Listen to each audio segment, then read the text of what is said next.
Good morning all of you. आप लोग जैसा कि आप लोग जानते हैं कि आज हम लोगों का केमिस्ट्री का सबसे बड़ा डेरिवेशन जो कि रासायनिक बलगति केमिकल काइनेटिक्स चैप्टर में है। प्रथम कोटि की अपक्रिया क्या होती है सबसे पहले, उसके बाद प्रथम कोटि की अपक्रिया का व्यंजक।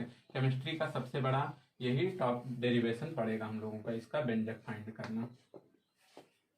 तो सबसे पहले बात करते हैं प्रथम कोटि की अपक्रिया क्या होती है। प्रथम कोटि की अपक्रिया क्या होगी? ऐसी अपक्रिया जिसमें अभिकारक की सांद्रता एक अभिकारक पर निर्भर करती है, प्रथम कोटि की अपक्रिया कहलाती है। इसका एग्जांपल कोई भी ले सकते हैं, नाइट्रोजन डाइपेंटाऑक्साइड या कोई भी एग्जांपल ले सकते हैं। मेन पोर्शन हम लोगों का है व्यंजक। इसका व्यंजक कैसे प्राप्त करते हैं? पूरे केमिस्ट्री में सबसे बड़ा डेरिवेशन यही मिलेगा हम लोगों को, इंटरमीडिएट तक या डिप्लोमा तक कहीं भी जाएंगे तो सबसे पहले अभिक्रिया का व्यंजक प्राप्त करते हैं। तो अभिक्रिया के व्यंजक के लिए कोई भी अभिक्रिया मान लेते हैं। माना अभिक्रिया ए से किसमें चली गई, बी में, तो इधर वाला जो पदार्थ होता है ये हमेशा क्या होता है, अभिकारक होता है। और जो रिएक्शन में प्राप्त होता है रिएक्शन के बाद वो हमेशा क्या बनता है, उत्पाद बनता है। मतलब अभिकारक क्या हो जाएगा, ए, और उत्पाद क्या हो जाएगा, बी। उसके बाद मानते हैं प्रारंभिक अवस्था। प्रारंभिक अवस्था मतलब जब कोई अभिक्रिया नहीं होगी। प्रारंभिक अवस्था में जब कोई अभिक्रिया नहीं होगी तो इधर की मात्रा कितनी रही होगी, ए, और इधर जब बिना कोई रिएक्शन ही नहीं होगी तो इधर की मात्रा कितनी होगी, शून्य होगी। उसके बाद नेक्स्ट पे आते हैं टी समय बाद, या इसको कहा जाता है टी समय बाद, या इसी को हम लोग कह सकते हैं साम्य अवस्था पर। साम्य अवस्था पर मान लेते हैं उत्पाद कितना प्राप्त हुआ, एक्स उत्पाद प्राप्त हुआ। जब उत्पाद एक्स प्राप्त हुआ तो अभिकारक की सांद्रता कितनी हो जाएगी, ए माइनस एक्स। मान लीजिए यहाँ पे हम लोगों का 10 लीटर था, अब टी समय बाद इधर 5 लीटर बन गया तो इधर कितना बचेगा, 5 ही लीटर तो बचेगा। तो इधर क्या लिख सकते हैं, ए माइनस एक्स। उसके बाद अभिक्रिया का वेग स्थिरांक क्या होता है, अभिक्रिया का वेग स्थिरांक लिख सकते हैं।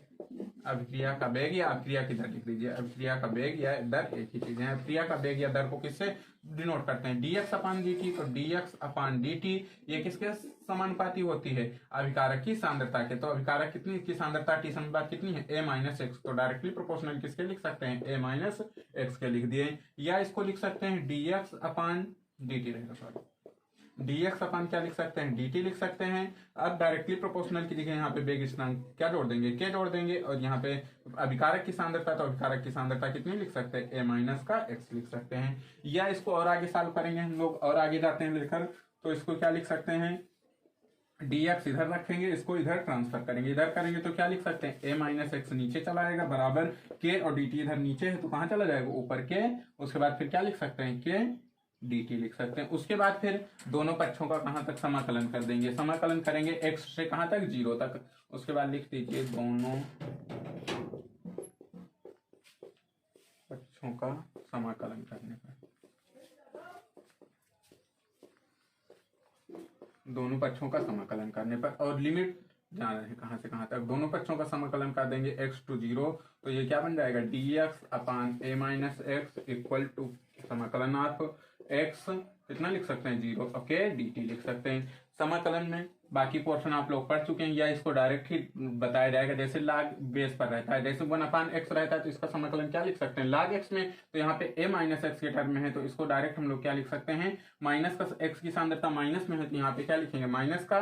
और लाग में क्या लिख सकते हैं, यहाँ पे dx, जैसे 1 अपान एक्स है तो dx तो समाकलन के लिए लिख सकते हैं, तो इसको 1 अपान a माइनस एक्स लिख सकते हैं। तो लाग ब्रैकेट में क्या लिख सकते हैं, यहाँ पे a माइनस एक्स इसका, और इसमें k क्या हो जाएगा हम लोगों का, स्थिरांक, तो k का कोई के बाहर हो जाएगा नियतांक। उसके बाद dt का समाकलन क्या लिख सकते हैं, t, और जब भी समाकलन करते हैं तो एक एक्स्ट्रा नियतांक i या k कोई भी जोड़ सकते हैं। यहाँ पे k ऑलरेडी हम लोग ले चुके हैं तो एक स्थिरांक क्या जोड़ दिए, i जोड़ दिए। इसके बाद फिर अब नेक्स्ट पे करते हैं, यहाँ तक कंप्लीट हो गया। नेक्स्ट पॉइंट में हम लोग आते हैं, इसमें जब अभिकारक की सांद्रता, जब अभिकारक की सांद्रता x बराबर 0 तो t बराबर भी 0 हो जाएगा। जब t समय अंतराल t बराबर को 0 होगा तो x की मात्रा भी क्या होगी, जब टाइम यहाँ पे कितना ले लेंगे, मान लीजिए टाइम यहाँ पे 0 है तो x की मात्रा भी कितनी ले लेंगे, 0 ले लेंगे। तो यहाँ पे x बराबर भी कितना रख देंगे, 0, और t बराबर भी कितना रख देंगे, 0। अब दोनों को रख देंगे, इसको इक्वेशन नंबर 1 बना देंगे। रखेंगे तो यहाँ पे लिख सकते हैं लाग a माइनस एक्स की दिखे, यहाँ पे माइनस लगे रहेगा, माइनस का यहाँ पे क्या लिख सकते हैं, लाग a माइनस एक्स, एक्स की वैल्यू कितना रख दिए, 0, तो लाग a बराबर किसके, के टी की वैल्यू कितना रख देंगे, 0 रख देंगे तो पूरा 0 हो जाएगा, बराबर किसके लिख सकते हैं, i। अब i की वैल्यू कितनी आ गई, i इक्वल टू माइनस का लाग a इक्वल टू किसके लिख देंगे, i। अब i का मान समीकरण किसमें पुट कर देंगे, समीकरण 1 में रखने पर। अब आई का मान समीकरण 1 में रखेंगे तो क्या बन जाएगा, माइनस का सबसे बाहर log a माइनस का x इक्वल टू के, यहाँ पे लिख देंगे t और प्लस आई की जगह कितना रख देंगे के टी माइनस, यहाँ पे तो माइनस का log कितना लिख दिए a लिख दिए। उसके बाद log a को कहाँ लाएंगे, इधर लाएंगे, तो इधर माइनस का तो इधर क्या बन जाएगा प्लस का, तो इधर लिख सकते हैं log a माइनस का log कितना लिख सकते हैं a माइनस का x लिख दिया, इक्वल टू किसके लिख सकते हैं के टी के। अब यहाँ पे लिख सकते हैं माइनस का log a minus x equal to k t minus log a, minus log a को उधर लाएंगे तो ये किसका बन जाएगा प्लस का, माइनस का log a minus x equal to किसके लिख सकते हैं k T.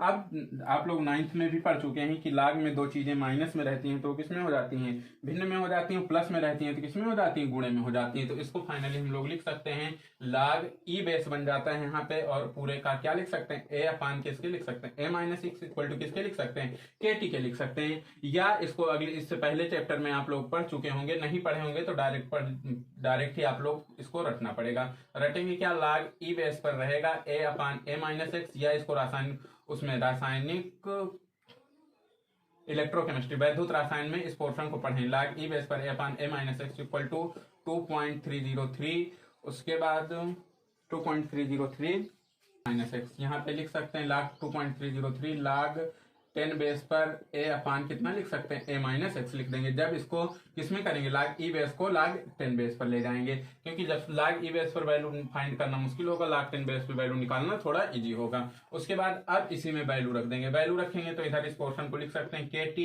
T equal to 2.303 log 10 base पर a अपान कितना लिख सकते हैं a माइनस का x लिख सकते हैं, या k क्या होगा वेग स्थिरांक होगा तो k इक्वल टू लिख सकते हैं 2.303। उसके बाद फिर अपान में t कहाँ चला जाएगा, इधर गुणे में तो इधर भाग में अपान t, उसके बाद log 10 बेस पर कितना लिख सकते हैं a अपान का a माइनस एक्स लिख दिया। यही हम लोगों का प्रथम कोटि की अभिक्रिया का व्यंजक हो गया, जहां के क्या होता है, के बराबर लिख सकते हैं वेग स्थिरांक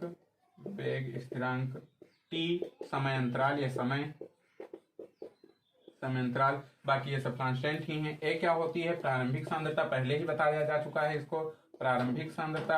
उसके बाद एक्स क्या होती है, अंतिम सांद्रता, एक्स लिख सकते हैं अंतिम सांद्रता। अब यहीं से ये हम लोगों का प्रथम कोटि की अभिक्रिया का व्यंजक पूरी तरह से कंप्लीट हो गया। उसके बाद अब इसी पोर्शन में आते हैं हम लोगों का अर्धायु। अब हम लोग आ गए प्रथम कोटि की अभिक्रिया का व्यंजक फाइंड हो गया। उसके बाद प्रथम कोटि की अभिक्रिया का व्यंजक प्राप्त करने के बाद अब इसी में एक पोर्शन और भी पूछा जाता है अर्धायु, और यहाँ से न्यूमेरिकल भी पूछे जाते हैं। अर्धायु क्या होती है, जैसे अर्ध का मतलब हाफ, और आयु दी गई है तो आधी आयु क्या होती है। जब अभिक्रिया का अर्ध आधी पूर्ण होने में जितना समय लगता है वही अभिक्रिया की क्या कहलाती है, अर्धायु कहलाती है। अब अर्धायु है तो मान लीजिए अभिक्रिया का वेग स्थिरांक समीकरण के इक्वल टू क्या लिखे हैं 2.303 अपान में टी लॉग क्या लिखा गया है ए अपान में कितना लिखे हैं ए माइनस का एक्स लिखे हैं, या इक्वल टू जब मान लीजिए अर्धायु के टर्म में बात करते हैं तो अर्धायु मतलब क्या लिख सकते हैं आधी आयु, तो टी इक्वल टू क्या लिख सकते हैं टी हाफ ही तो हो जाएगा, t equal to t half लिख देंगे। और यहाँ पे प्रारंभिक सांद्रता तो ए ही रहेगी, लेकिन अंतिम सांद्रता कितनी माने एक्स माने हैं, तो एक्स इक्वल टू प्रारंभिक सांद्रता की आधी, तो प्रारंभिक सांद्रता कितनी है ए, तो ए की आधी कितनी लिख सकते हैं ए बाई 2 लिख देंगे। तो अब वैल्यू रखेंगे तो डायरेक्ट लिख सकते हैं के इक्वल टू 2.303 अपान में टी, और यहाँ पे टी की जगह क्या लिख देंगे टी हाफ, और इधर क्या लिख सकते हैं लॉग। अब ए की जगह क्या लिख सकते हैं ए अपान में क्या लिखेंगे ए माइनस का ए बाई 2 लिख देंगे। अब इसको सॉल्व करेंगे तो क्या हो जाएगा, इधर ले जाएंगे तो 2a बन जाएगा, या इसको आगे डायरेक्ट सॉल्व कर लेंगे, इसको पूरे को सिर्फ सॉल्व करेंगे तो a अपान क्या लिख सकते हैं इसको 2a माइनस का a अपान में क्या लिखेंगे 2a में से a घटाएंगे कितना बच जाएगा a घट जाएगा, a से कैंसिल हो जाएगा, 2 फाइनली ऊपर चला जाएगा।